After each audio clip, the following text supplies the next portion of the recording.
All right, let's begin. So we're holding just really a few days from Pesach, a couple of weeks. I mean, it's 25 days until Pesach check. 25 days, less 24 days. The first Seder is the 15th. What are we now? So how many days? That's it. That many days. We're that many days away from Pesach. Yeah, just over about 3 weeks away. Just about 3 weeks away. 3 weeks from this Friday night is the first Seder. Okay, so I was talking with Nora today about what we should do. Should we delve into a new topic, because the subtopics we do are so vast that it takes us a couple of weeks to develop them, right? So better than delving into a whole new topic. Either way, Wednesday the 6th and Wednesday the 13th, we have to, those are the Pesach prep classes. So either way, let's take some time to learn about Pesach. The night of Pesach is arguably the most important night of the entire year.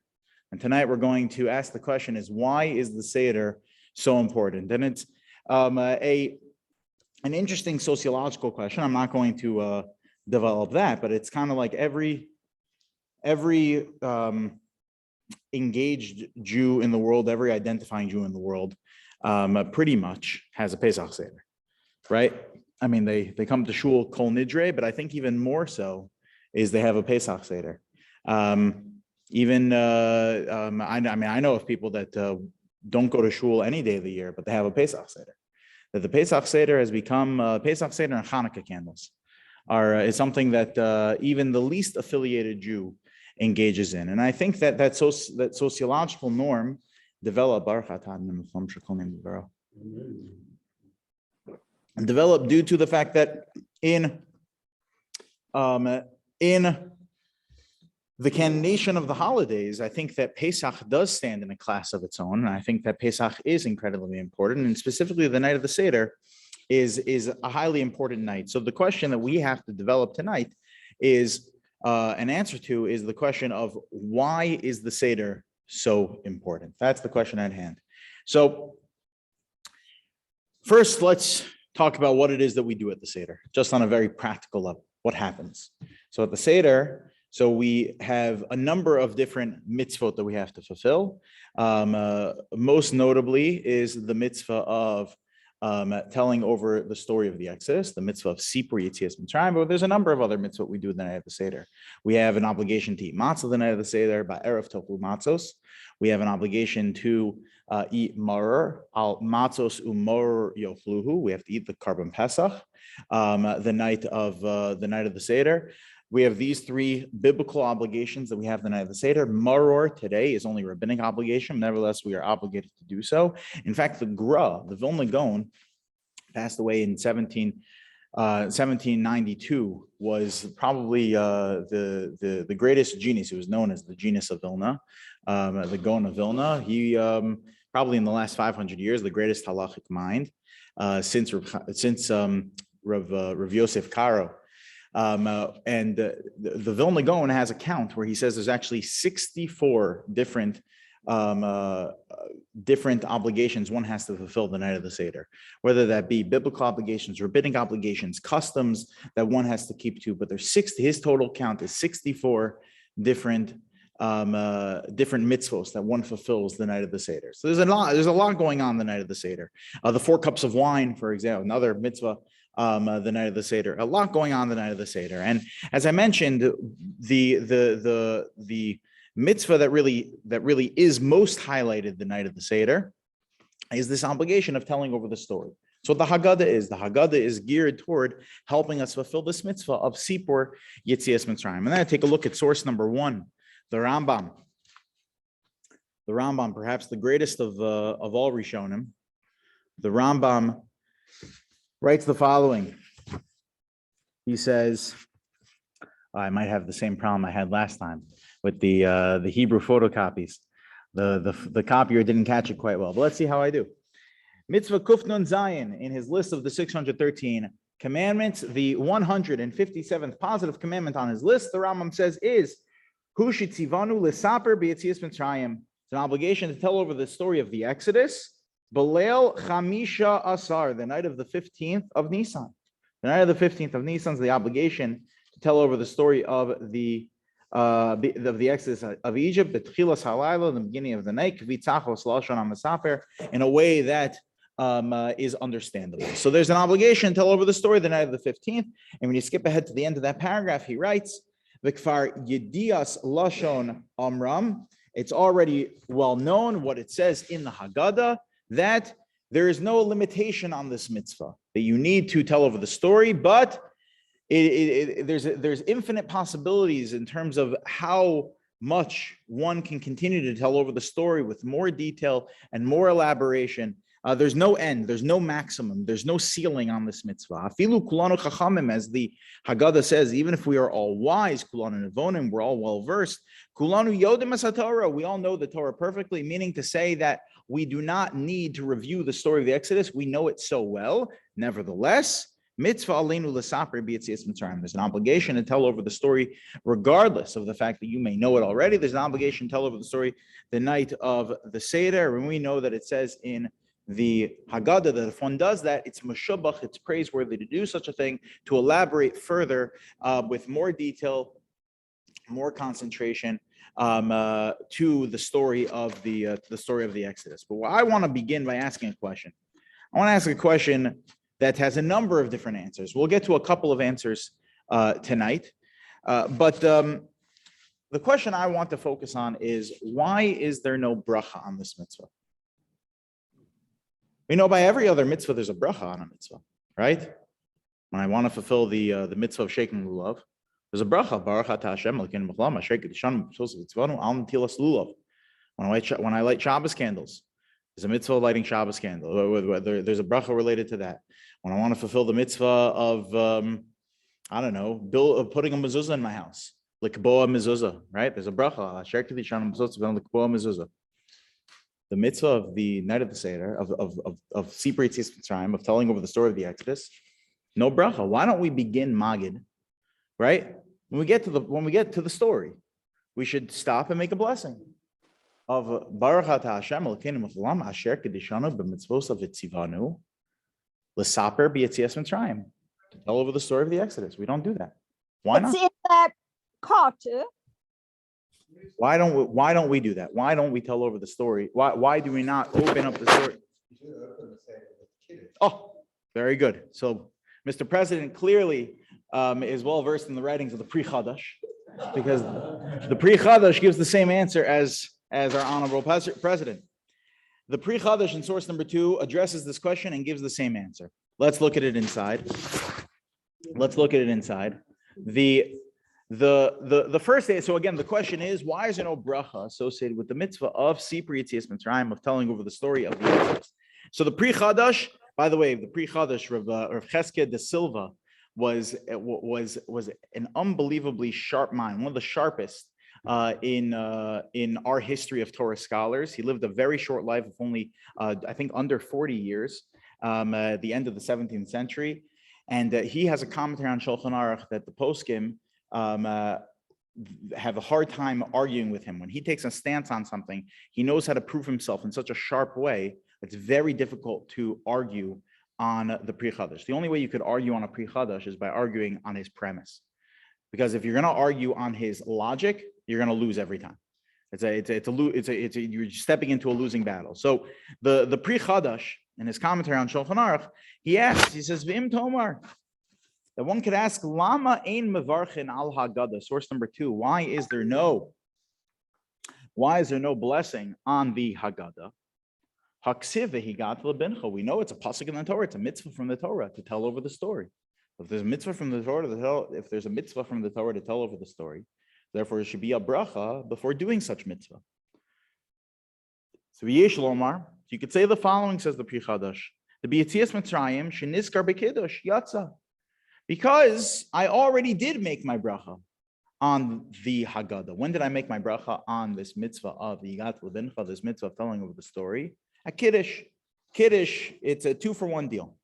That when I make Kiddush, I reference Yetzias Mitzrayim, and that is supposed to act as a blessing on this mitzvah of Sipur Yetzias Mitzrayim. Now, it's a hard pill to swallow because it's a rare where we will find one blessing counting for multiple mitzvot that one is going to be doing. You find where one blessing can count for multiple things you're going to enjoy. I mean, we know there's different types of blessings. You make blessing on thanking God. You make blessings when you're going to enjoy something. You make blessing on a mitzvah. So when it comes to enjoying something, berchos nehenin. So of course we find that all the time. You make one blessing and it counts for multiple foods you're going to be eating in the same class of that blessing. But when it comes to a mitzvah, very rare will you find that the mitzvah will have, you have multiple mitzvot you're going to do subsumed under one blessing, right? So I have kiddush, or I have to make kiddush to fulfill my obligation of kiddush. So it's very hard to assume then that you can have that fulfill your obligation to make a blessing on telling over the story of the Exodus. So, but nevertheless, the Pri Chadash does write this. We do find, by the way, another point in the Seder where we do have the same construct where you have one blessing count for two obligations. You know where that is? Most people don't realize this. Most people don't realize this. Is maror and charoset. Maror and charoset. According to the Rambam, there is a mitzvah to eat charoset at the Seder. To have charoset at the Seder. So how do we have charoset at the Seder? We dip our maror into the charoset, right? So the Rambam assumes there's a mitzvah to have charoset at the Seder. Where's the bracha then? So Rabbeinu Manoach, one of the commentaries on the Rambam, says the blessing of Asher Kedishanu b'mitzvot v'tzivanu al achilat maror, the blessing on maror, counts for charoset also. It's subsumed under the charoset. Okay. So that's making a blessing on the package. Why we only reference lulav is a good question. I think we might have actually given a shear over Sukkot about that, but it's okay. I don't remember either. It's okay. So this is the answer to the Pri Chadash, is that the blessing that one would need to make on Sipur Yetzias Mitzrayim, on telling over the story, is licht into, that's what you say in Yiddish, is included, is part of the blessing for Kiddush. All right, that's answer number one. Answer number two, take a look at source number 3, comes from Rav Ephraim Greenblatt, Zatzal, from Memphis, Tennessee. He was the rabbi of Memphis, Tennessee. He was the Mala Makom. He took over the shtetler, the community of his father, Rav Nutta Greenblatt. Rav Ephraim Greenblatt was a star pupil of Rav Moshe Feinstein. I believe his father, Rav Nutta Greenblatt, was a student of Rav Aaron Cutler from back in Europe. Both of whom had tremendous halachic minds. And Rav Ephraim Greenblatt has a beautiful sefer called Rivavos Ephraim. I actually had never studied the sefer Rivavos Ephraim until my brother-in-law's Ufruf in Baltimore. It was a number of years ago. My sister married a guy from Baltimore. We went for Shabbos and we were staying in a house, and I didn't have any svarim on me. And this house, they had a Rivavos Ephraim there. I never learned it before. So that Shabbos, I had went through a number of the chuvos from Rivavos Ephraim, and I came across this Rivavos Ephraim, and he has a beautiful answer to the question of why is there no blessing for the mitzvah of Sipur Yetzias Mitzrayim. So the Rivavos Ephraim answers as follows. He says, Hatam de'in mevarchen ala Haggadah. The reason why there is no blessing on the Haggadah, b'shem harav miponovich. I'm going to give an answer I heard from the Ponovich Rav. The Ponovich Rav, the Rav of Ponovich, Rav Yosef Shlomo Kahaneman Zatzal, who passed away in 1969, it could really be accredited with the resurgence and the rebuilding of the yeshiva world in the land of Israel, post-Holocaust rebuilding of the yeshiva world. You can credit him as one of the chief architects for that. The Ponovich Rav was unbelievable. And he writes, the Ponovich Rav said that the reason why we don't make a blessing on the mitzvah of Sipur Yetzias Mitzrayim, mishum dehu mitzvahs Talmud Torah, because what essentially is the telling over the story? What is the Haggadah? What do we do the night of the Seder? It's a night, as Rabbi Sachs used to call it, the night of education. It's a night of learning. You're learning the whole night. What are you learning? Torah. The whole night you're learning Torah. You're delving into the depths of the Torah's account of the Exodus of Egypt, and you're learning lessons and details related to that. It's a mitzvah. It is a form of Torah study. Now, when did we make our blessing on Torah study? We made it in the morning. Made it in the morning. Part of our morning blessings is the blessing on Torah study that counts for the entire day. It counts for the entire day. Now, how does it count for the entire day? How does it count for the entire day? Nora, it's a fantastic question. Not only Nora asked this question, but Tosfos asked this question. Maybe they heard it from Nora. That there's the Tosfos in Masechta Brachos on Daf Yud Aleph says, asked Nora's question, that why is it that my blessing I made on Torah study in the beginning of the day counts for the whole day? What happens? So I study a little bit in the morning. Right after davening, I learn a little bit. Right, I hear a Dvar Halach from the Rabbi. I may stay a little bit to learn some Mishnayos, and then what do? Go to work. I go home, I have breakfast. Am I learning then? I'm not learning then. I'm at work, right? I'm very blessed that my work is I get to do that. Yeah, it's worth all the rest of it. I tell you, that's worth all the rest of it.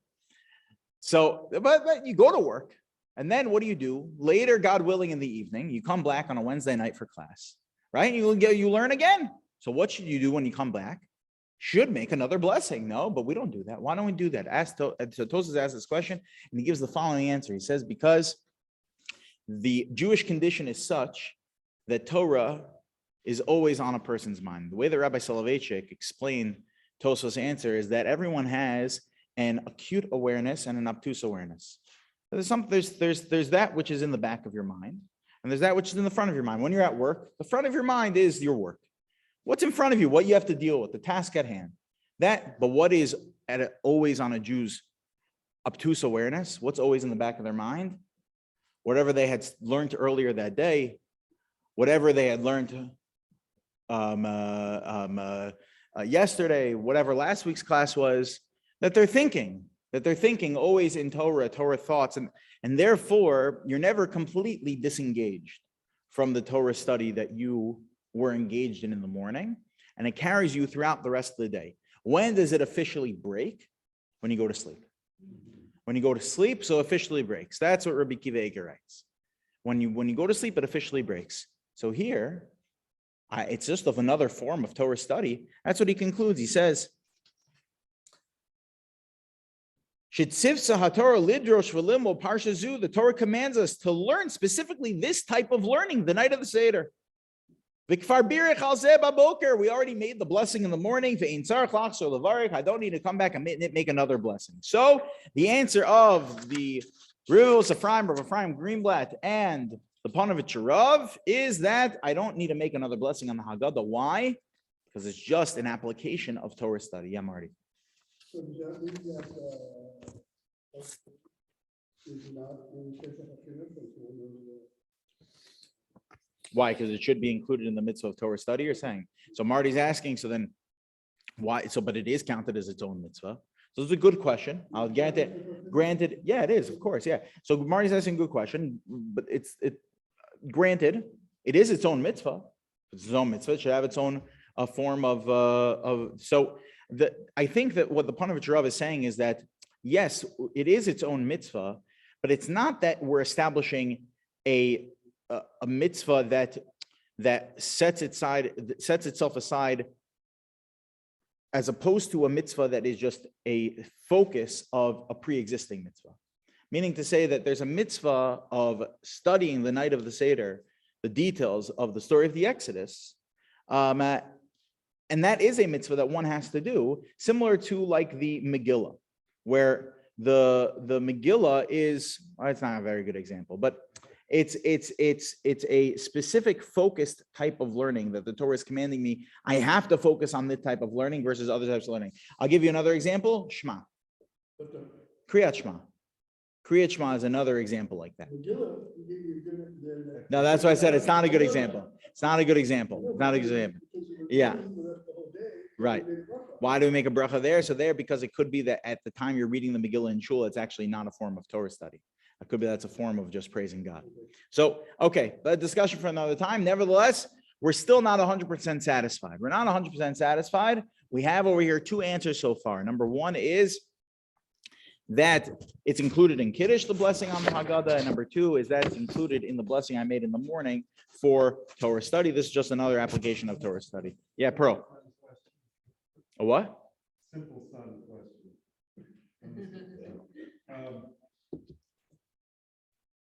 Since Pesach begins with the beginning of the Hebrew day, which is evening, there was evening and there was morning. Yeah. Why does it Bracha from the previous day? Oh, very good question. So you asked that about every day of the year, right? Why is it that now it's already past nightfall? So we should make a new blessing on the Torah, right? So the answer is because with regards to this mitzvah of Torah study, it has to do with engagement. Whenever you're engaged, the blessing counts. It's when it becomes disengaged that you have to make a new blessing. But similar to like tzitzis. Tzitzis, when you become disengaged from the mitzvah, and then you put tzitzis on again, you make a new blessing. So here, it's still part of our day. Part of the human day is not one that functions, starting from night. It's we wake up in the morning. So when we are engaged again, we make the new blessing of Torah study because now we're re-engaging, and that lasts us until we become disengaged. That happens when we go to sleep. Make another blessing in the morning. Yeah, Greg. Yeah, of course. So this is very good question. If you take a nap, so yeah, so drunk that you're not able to tell what's what. Right. So in a way, you're also. It's a good question. It's a good question. So that happens to be Rabbi Kiva Eger is the lone soldier on this, where he actually tells you would have to make another blessing. We don't assume that way in halacha. That's not practically what we do. But there are actually some opinions that would say when you take a full shluth in the middle of the day, you sleep for a couple hours in the middle of the day, you wake up, you'd have to make another blessing on the Torah. But we don't assume that way practically. Yeah, right. But now let's continue over here. Okay, let's go to page 2, source number 4. Let's get to the third answer. The third answer is really what I want to focus on. The third answer comes from the Rosh, Rabbeinu Asher ben Yechiel, who we've told a little bit of his biography in the past, but he was the Rav in Frankfurt and Mainz until the year 1301. He had traveled to Toledo, Spain, and in Toledo, Spain, he befriended the Rashba, who was the chief rabbi. Rabbeinu Shlomo ben Aderet was the chief rabbi, a Sephardic chief rabbi of the land of Sfarad, of Spain, and the two became very, very close. So in fact, the last 26 years or some odd years of the Rosh's life, when he was living in Spain, he was actually heavily influenced from the Sephardic way of halachic decision-making, which is different than the Ashkenaz style, which of course the Rosh was accustomed to, being that he was the student of the Maram Rutenberg, who was one of the, from the school of the Tosafists. So the Rosh, he has in his responsa this question of, why is it that we do not make a blessing on the story of the Exodus? I'm telling over the story. Sha'alta, in source number 4, Lama in Mevarchen al Sipur Haggadah. Why do we not make a blessing on the Haggadah? Anu Zochrin, answers the Rosh. Anu Zochrin Yitzias Mitzrayim. V'lav Dafka B'peh. Answers the Rosh. You know why we don't make a blessing on the Haggadah? Because who said you have to read the story? Who said you have to read the Haggadah? It's more than that. There were no Haggahs until after the Babylonian Talmud was redacted in late 1600s. There were no Haggadahs, 100% right. And then he's saying, but he's thinking even further. He said, who says you have to do Haggadah b'feh? Haggadah means telling over the story. Who said you have to verbally say it? Now, what is he talking about? I mean, what is he talking about? First of all, there's many details that we are actually, that are found within the Haggadah that one needs to actually go through. That's number one. Number two is how is it possible that there's no obligation? He says, Lav dafka Haggadah b'peh. The mitzvah is not to tell over the story verbally, to audibly, verbally tell over the story. It says in the Torah, V'higadata lebincha. Tell over the story to your children. So what is he talking about? It's like I've seen Rishonim that seem to contradict a Gemara. I've never seen anyone contradict a verse in the Torah. Like the Torah says, you have to verbally tell over the story. You have to transmit it. How else do you transmit it? By act, okay, but nevertheless, you have to do something. You have to do something. So what is he talking about over here? By the way, this is not there are others who have picked up on this rush before. The Pri Megadim learns the rush the same way. Pri Megadim, Rabbi Yosef Ta'omim, he was he's a super commentary on the Shulchan Aruch from the early 18th century. He was actually a nursery school teacher. He taught kids Aleph Beis professionally, but one of the greatest commentaries we have on the Shulchan Aruch. Talk about humility, right? And he also, the Maharal understands the rush the same way. That you don't have to actually go through the details of the story, but what do you have to do? So then what do you have to do according to the rush? I don't know. What do you have to do? What do you have to do? So this is a so the president says according to the rush, you just have to remember. Here's the problem. The problem is, skip ahead to page 3. We find in source 8, 9, and 10, 3 verses in the Torah that give us a commandment to remember the Exodus. Number 1 is v'higad lebincha bayom hahu. We have to tell over the story of Yetzias Mitzrayim. Source number 9 is laman tispor ba'ozne bincha. We have to tell over the story in the ears of our children. So to answer your question, Doctor, I think that the Torah is being very clear here that it is audible. And then source number 10 is that there's an obligation of laman tiskor et yom tzeischa me'eretz Mitzrayim mechayecha, an obligation to remember. There is a difference pointed out. There's a difference pointed out here in the fact that these are really 2 mitzvot. There's a mitzvah of sipur Yetzias Mitzrayim, telling over the story, and then there's a mitzvah of remembering Yetzias Mitzrayim. Now, when does the obligation of telling over the story apply? So if you back on source number 8, when does it apply? Bayom hahu, on the anniversary, right? The 15th of Nisan, the night of the Seder. That is when the obligation to tell over the story, to tell it over, applies. When does the obligation to remember the Exodus apply? Source number 10, kol yemei chayecha. You know what the word kol includes? Kol, all the days of your life. According to Reb Zera, it includes Ben Zoma. I'm sorry. Ben Zoma says that it includes the night also. Morning and night, there's an obligation twice a day to remember the Exodus. So we already have the obligation of remembering the Exodus. And there's clearly a distinction between the obligation to remember the Exodus and to tell over the story. Telling over the story happens only once a year. Remembering happens twice a day. So the rush seems to be describing the obligation to remember. Back in source number 4, the rush seems to be describing the obligation to remember the Exodus, not the obligation to tell over the story. So what is the rush talking about over here? What's he talking about over here? So the Maharal and the Pri Megadim explain the rush as follows. And this answers our original question, why is there no blessing on the Haggadah, and really speaks to the question that we are trying to answer this evening of why is the Seder so important. The Maharal and the Pri Megadim explain the rush that the obligation of Haggadah, the obligation of telling over the story, is a means to an end. It's a means to an end. As opposed to almost every other mitzvah that we have is a means in and of itself. The mitzvah of shaking lulav is not a means to an end.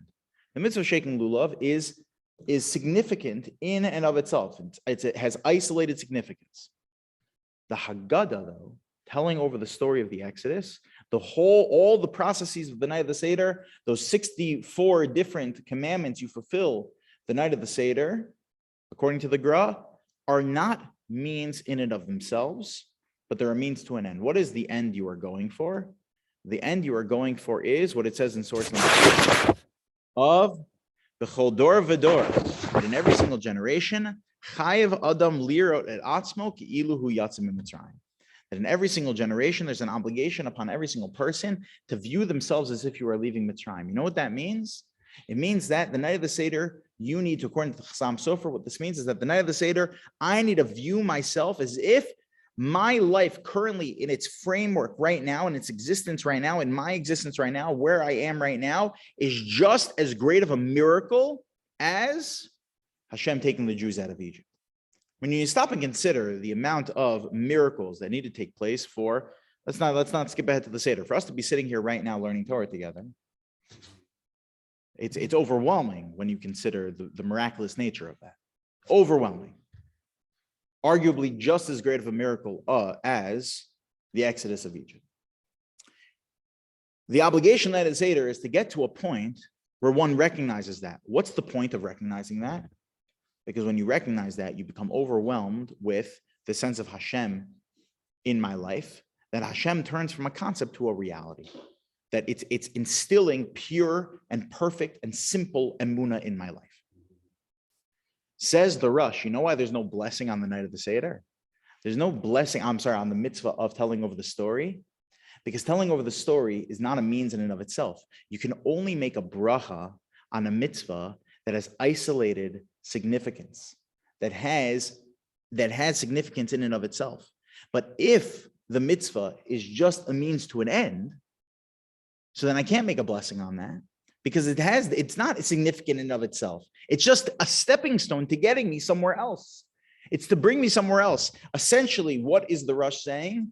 That all of the motions of the Seder are supposed to lead us to emotions. The motions are supposed to bring us to emotions.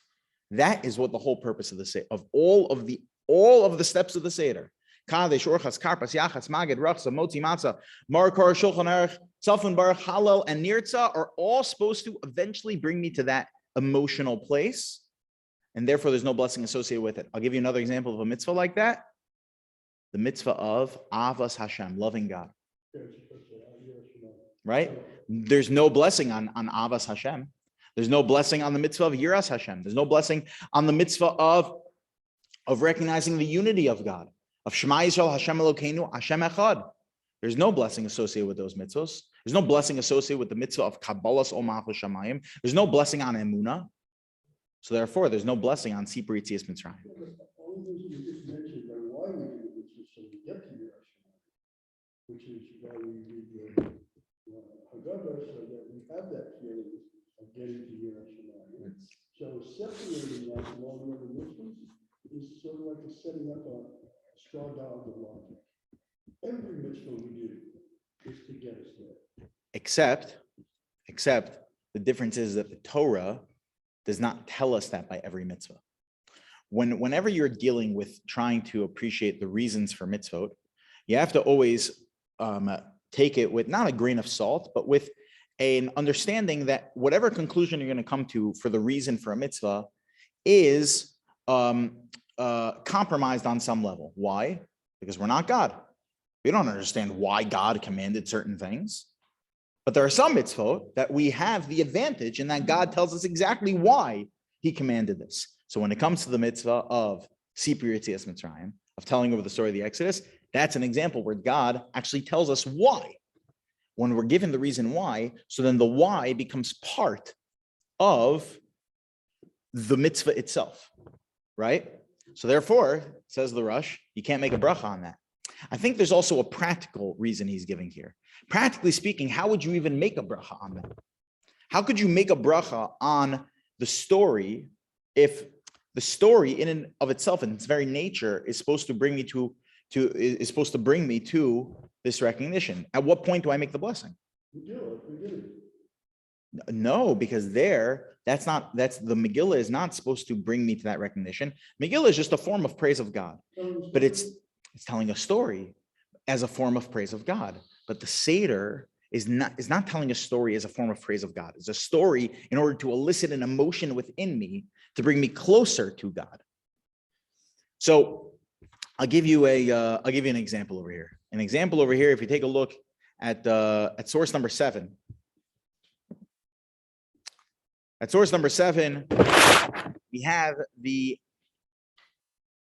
in the Haggadah, where the Haggadah tells us that we'd quoted it earlier, that there's an obligation of telling over the story of the Exodus, even if we know the story already. Mitzvah aleinu l'sapri b'yetzias Mitzrayim. There's a mitzvah to tell over the story, and then we end off that paragraph by saying, "Kol hamar b'lesaper b'yetzias Mitzrayim harizem meshubach." It's praiseworthy if you tell over the story more, with more detail, more concentration.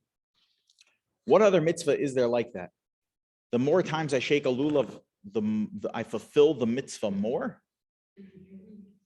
No, that's not how it works at all, right? Rav Chaim Pinchas Scheinberg Zatzal used to wear 100 pairs of tzitzis at one time. He would not tell you, for whatever reason he did that is beyond. I don't know if he ever told anybody. Maybe his wife knew. But you ever seen pictures of him? No, you never seen a picture of Rav Chaim Pinchas Scheinberg? All right, one time, God, have you seen him?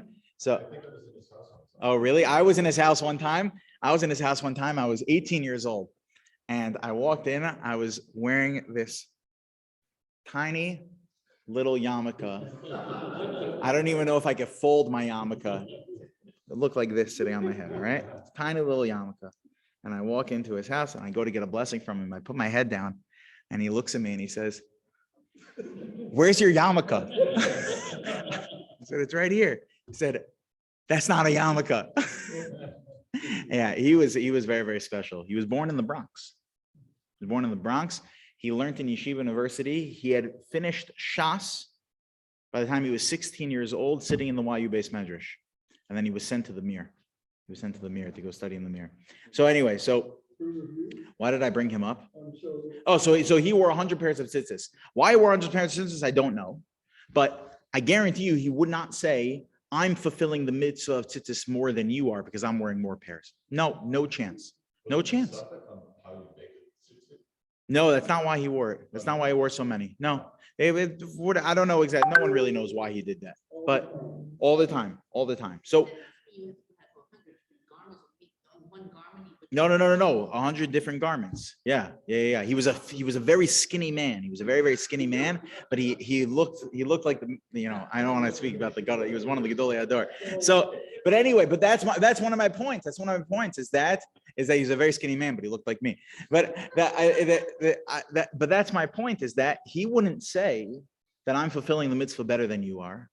Why? He's wearing more pairs of tzitzis. No, because that's not the way mitzvahs work. When it comes to the mitzvah of Sipur Yetzias Mitzrayim, it is the way it works. But this is the way it works. Having children, the mitzvah of Puravu, no. There's a rabbinic obligation of sheves. It is praiseworthy, but it's more of a I would say it's a nice idea or fulfillment of a statement from the prophets. What we're talking about when the Haggadah says that the more you talk about it, the more praiseworthy you are, that is saying that you fulfill the biblical obligation more. You fulfill the biblical obligation more. How could that be? Because it's not a means in and of itself. It's a means to an end. So yes, the more you talk about it, the more you're going to have that emotional interaction with God, of recognizing that Hashem has a presence in my life, that Hashem is real, that I have a real relationship with him, that he performed a miracle for me just as grandiose as that of Yetzias Mitzrayim. The more someone gets the doctor, the more that someone would care for the sick.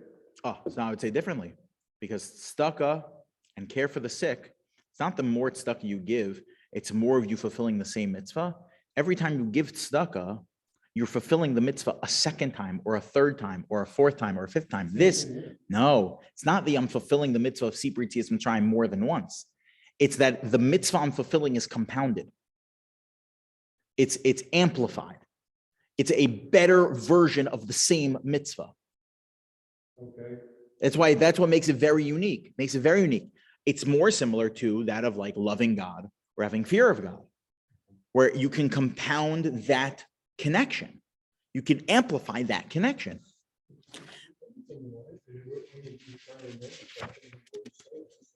Right. It's right, which our Rabbi Sachs called the night of education. So if you take a look at source number 6, and with this we'll close, and we'll pick up, God willing, next week, discussing this topic of why the night of the Seder is so important.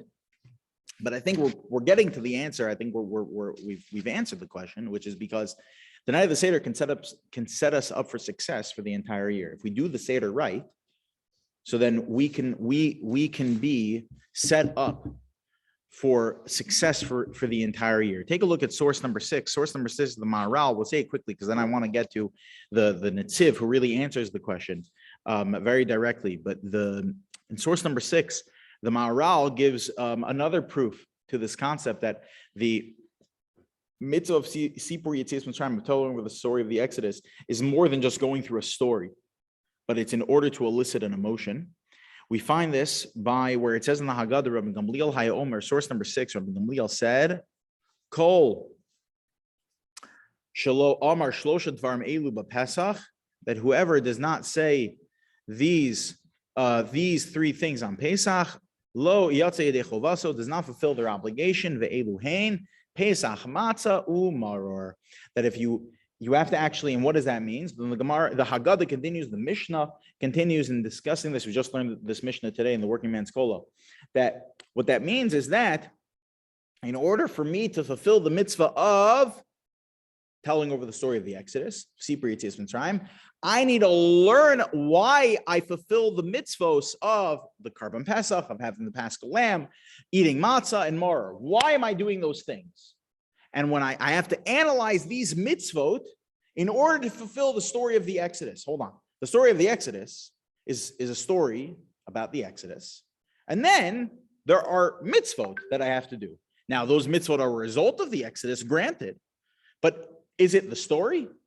Is me analyzing the mitzvah, learning the halachot of the Karban Pesach, the halachot of matzah, the learning about the mitzvah of maror, is that part of me fulfilling the mitzvah of the story?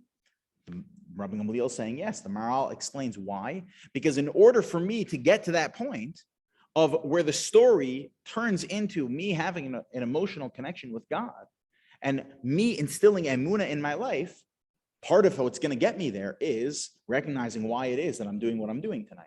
Why it is I'm eating matzah, why it is I'm eating maror, why it is that we have a Karban Pesach.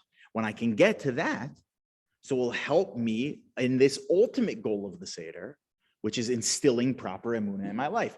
Now let's skip ahead to source 11. Is everyone okay if we 5 more minutes?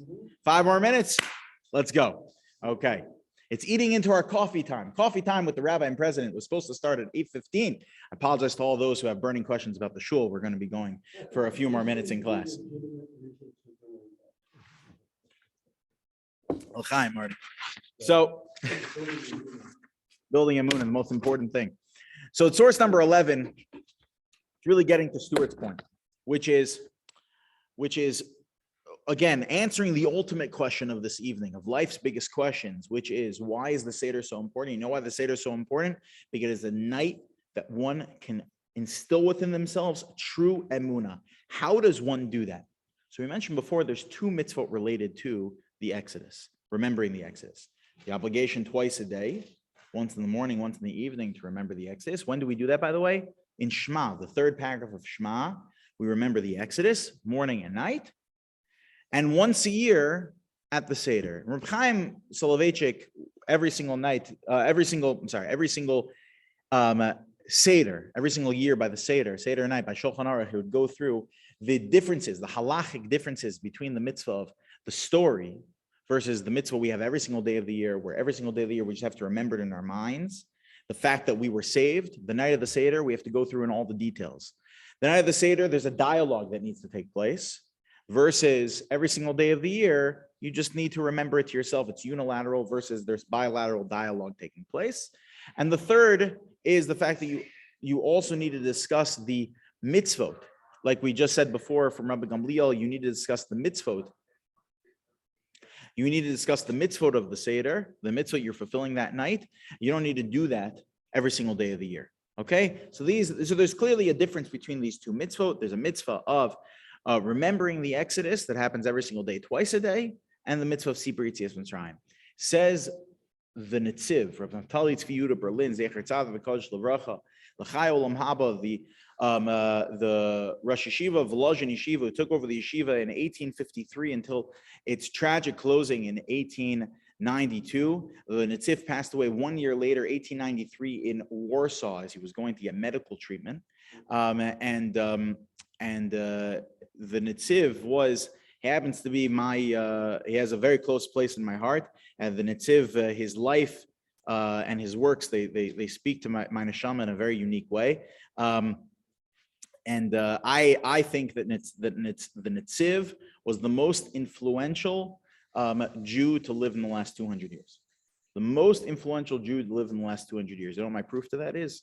My proof to that is that every single yeshiva in the world today can trace its roots somehow with some influence back to the Netziv. Some influence back to the Netziv. I think he was the most influential Jew to live in the last 200 years. So the Netziv in his Ha'amak Davar, which is his sefer on Chumash, which was the daily class in Chumash that he would give in the Volozhin Yeshiva, was later turned into this work, Ha'amak Davar. He deals with why it is we need both of these mitzvot. If I'm going to have the Seder, then why do I need to remember the Exodus every day? And if I'm going to remember the Exodus every day, why do I need the Seder? So he answers as follows. He says that it's similar to that, and then we'll read it inside. We'll say it outside, and then we'll read it inside. He says it's similar to that if, let's say, a parent was trying to get an important life lesson across to their child. So they maybe it was a story or a lesson, whatever it might be. So every so often, the parent will say to their child the whole spiel in one shot, right? They'll go through the whole thing. But then it's not enough just to do that. If this is a really important lesson, you're going to have little signs and codes that you have with your child for them to remember. I'll give you an example. This is an example that exists in the Reich family. It's a personal example. Is the story of one of the last interactions that I had. I think it was actually the last interaction I had with my grandmother. The last interaction I had with my grandmother was we were already living here in La Jolla, and unfortunately she was in the hospital in New Jersey due to an emergency situation. She was of fine health prior to then, but the emergency situation, a ruptured bowel, and she ended up in the hospital. And so my father calls me, and I got on the plane. I was very, very close to my grandmother. She was like a second mother to me. Our daughter Sari is named after her, and our son Asher is actually named in her honor as well, because her name was Serach, and Asher was the daughter of Serach in Tanakh. Actually, Serach was the adopted daughter of Asher in Tanakh.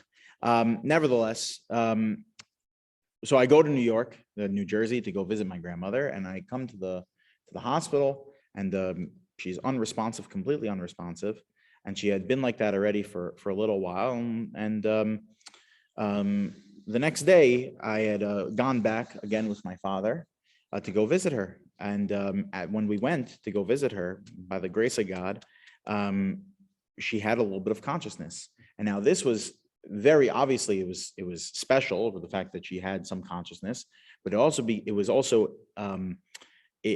was incredibly important, because just prior to then, my father had made a significant medical decision on her behalf.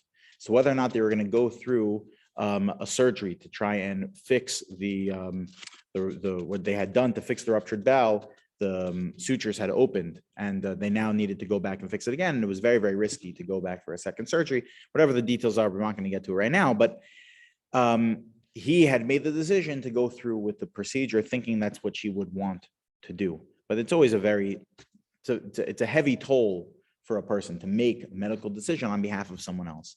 So now she had a little bit of consciousness. My father capitalized on the opportunity and asked her, "Do you want to do this surgery?" And he asked her, Ima first filled her in on what was going on. She had no understanding of what was going on. She was completely unconscious for weeks at this point, and said, Ima, here's what's going on, and they want to do a nituach, they want to do a surgery, and do you want to go through with the surgery? And she just nods her head. She couldn't speak. She had, intubation. So she just nods her head, yes, I want to go through with the surgery.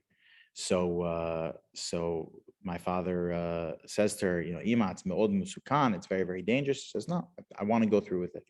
So then I don't know what possessed my father to ask Safta this, but then he asked my grandmother, he says, he says, Ima, alo mefachedet? You're not scared? And all she did was this. And that was the last interaction we had with her. I'm not scared because I know that Hashem takes care of whatever needs to be taken. I know that I'm in the hands of God. Whatever happens, happens. I'm not scared. So in the Reich family, we tell over that story.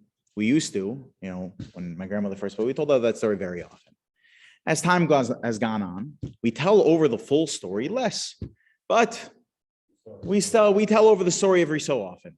But every time, almost every single time now that I'm with my father, and we're talking about an issue that I'm going through, he's going through, one of my siblings is going through, something big or small, all we do is this.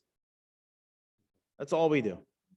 That's all we do. In fact, during the pandemic, my brother made masks for me and him and our younger brother.